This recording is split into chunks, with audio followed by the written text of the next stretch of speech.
കഴിഞ്ഞ ദിവസം എം.എ. വാഹിദിന്റെ വെളിപ്പെടുത്തലോടുകൂടി കേരളത്തിൽ ഓപ്പറേഷൻ താമര സജീവമാണ് എന്ന് തെളിയിച്ചതാണ്.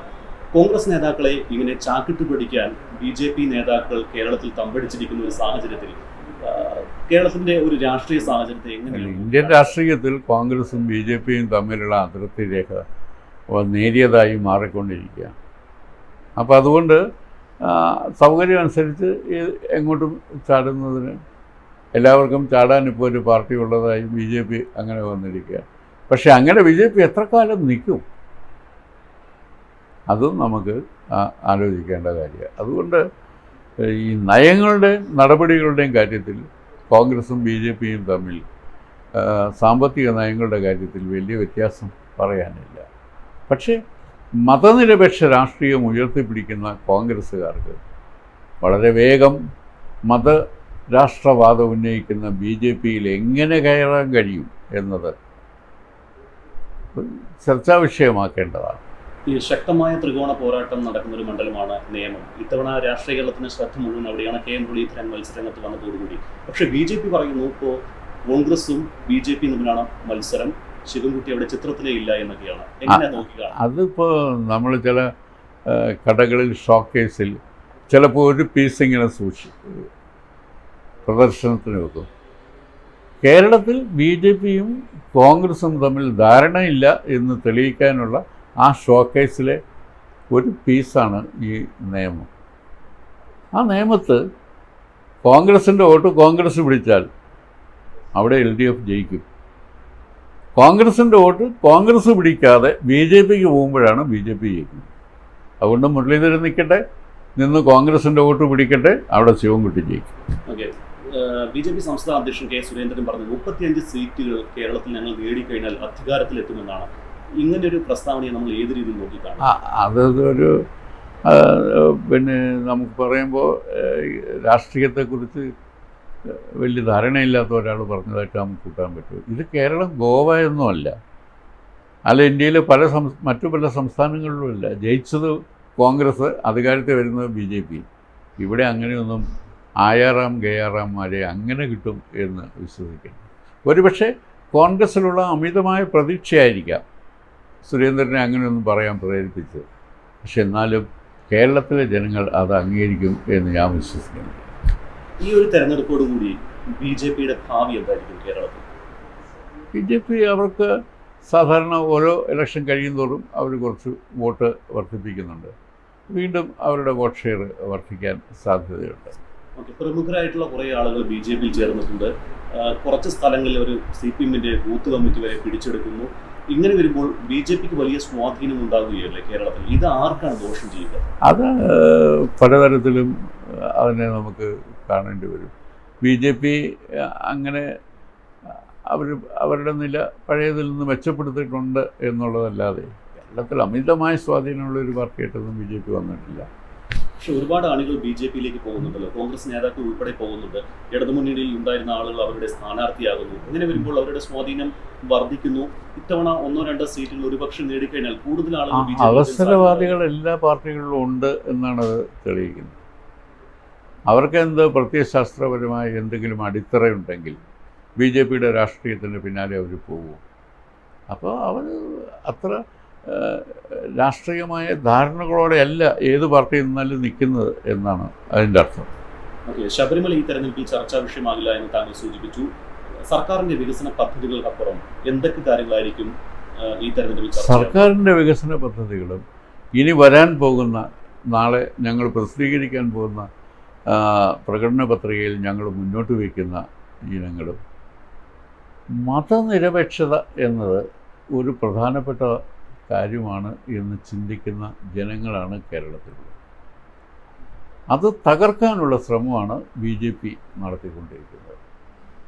അപ്പോൾ അതുകൊണ്ട് സ്വാഭാവികമായും മതനിരപേക്ഷ ഉയർത്തിപ്പിടിക്കുന്ന മനുഷ്യർ ഒറ്റക്കെട്ടായി ഈ ഫെഡറൽ സംവിധാനം നിലനിന്ന് കാണണം എന്നാഗ്രഹിക്കുന്ന മനുഷ്യർ LDF-ന് വേണ്ടി ഒരുമിച്ച് നിൽക്കും എന്നാണ് ഞങ്ങളുടെ വിശ്വാസം. ആഴക്കടൽ മത്സ്യബന്ധനവുമായി ബന്ധപ്പെട്ട വിവാദം ഉയർന്നപ്പോൾ പ്രതിപക്ഷം ഉയർത്തിക്കൊണ്ടുവന്നപ്പോൾ സർക്കാർ അത് തിരുത്തി. പക്ഷേ ഇപ്പോഴും മത്സ്യത്തൊഴിലാളികൾക്കിടയിൽ ഒരു ആശങ്കയുണ്ടല്ലോ. ആ ഭാഗത്ത് ഇടതുമുന്നണിക്ക് തിരിച്ചടിയുണ്ട്. മത്സ്യത്തൊഴിലാളികളുടെ ഈ നയം ആരാ കൊണ്ടുവന്നത്? ഞങ്ങളല്ലല്ലോ.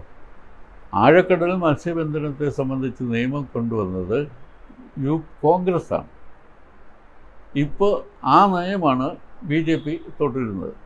ഇപ്പോൾ ഈ വിവാദത്തിനിടയിൽ ഒരു പുതിയ നയസമീപനം കേന്ദ്ര ഗവൺമെൻറ് എടുത്തത് പ്രസിദ്ധീകരിച്ചല്ലോ, ബ്ലൂ എക്കോണമിയെ സംബന്ധിച്ചിടത്തോളം.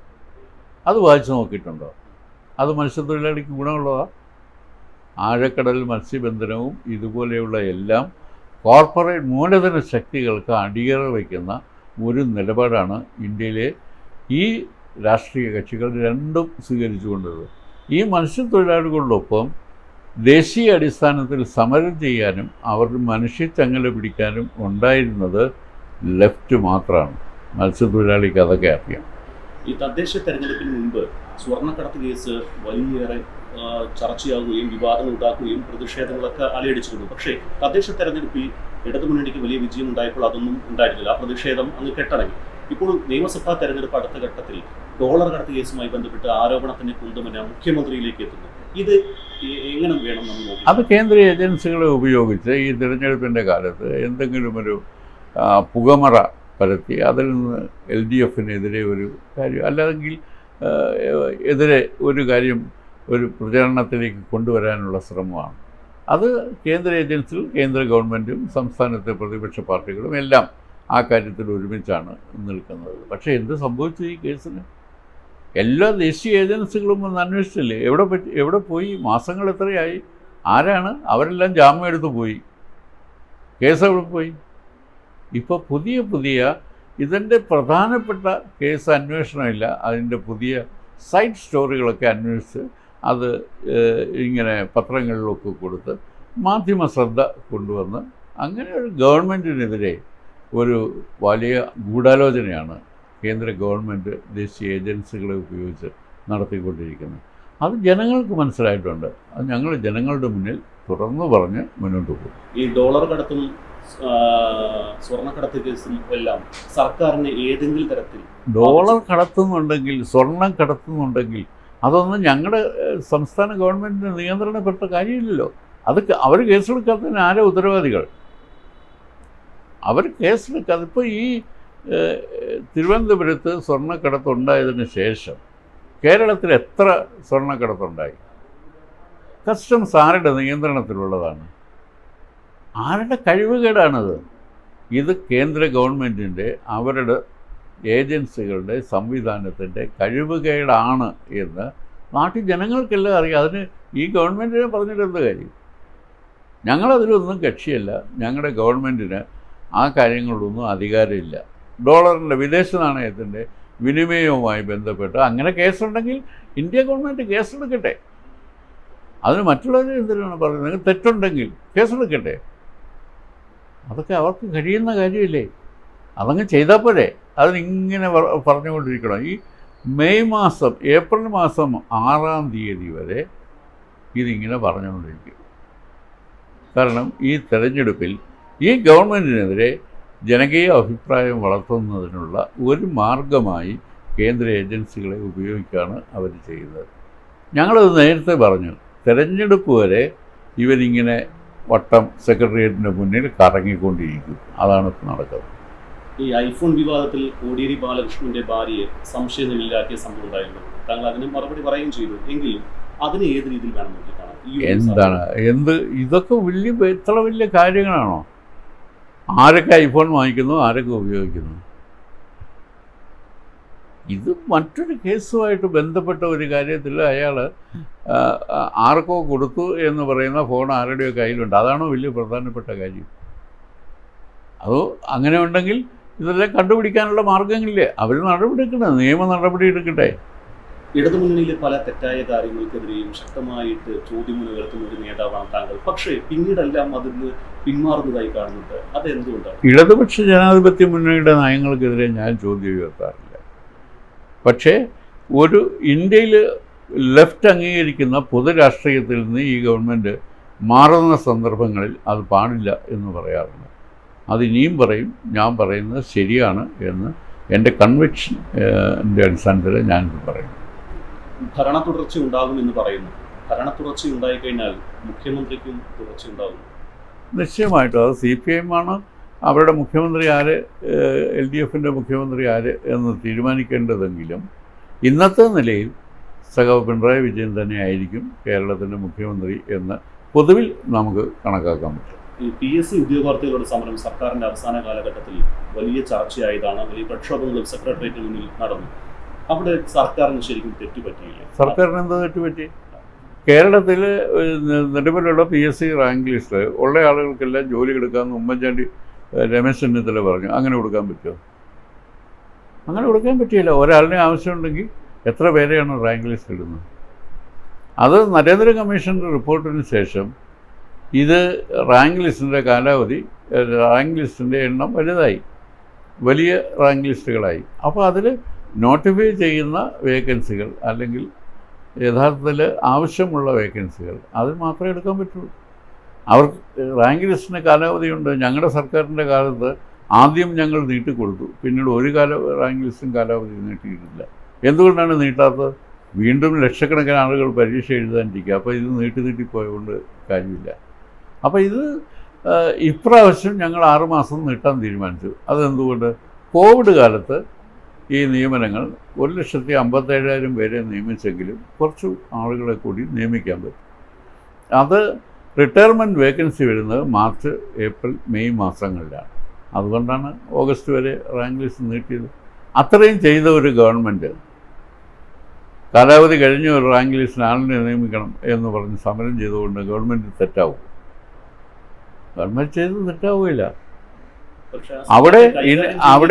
അവിടെ ആൻറ്റിസിപ്പേറ്റ് ഇവിടെ ഡിസംബർ 2021 ഡിസംബർ മാസം വരെയുള്ള ഉണ്ടാകാൻ സാധ്യതയുള്ള വേക്കൻസികൾ കണക്കാക്കിയിട്ട് ആ സിവിൽ പോലീസ് ഉദ്യോഗസ്ഥന്മാർക്ക് ട്രെയിനിങ് നടന്നുകൊണ്ടിരിക്കുക.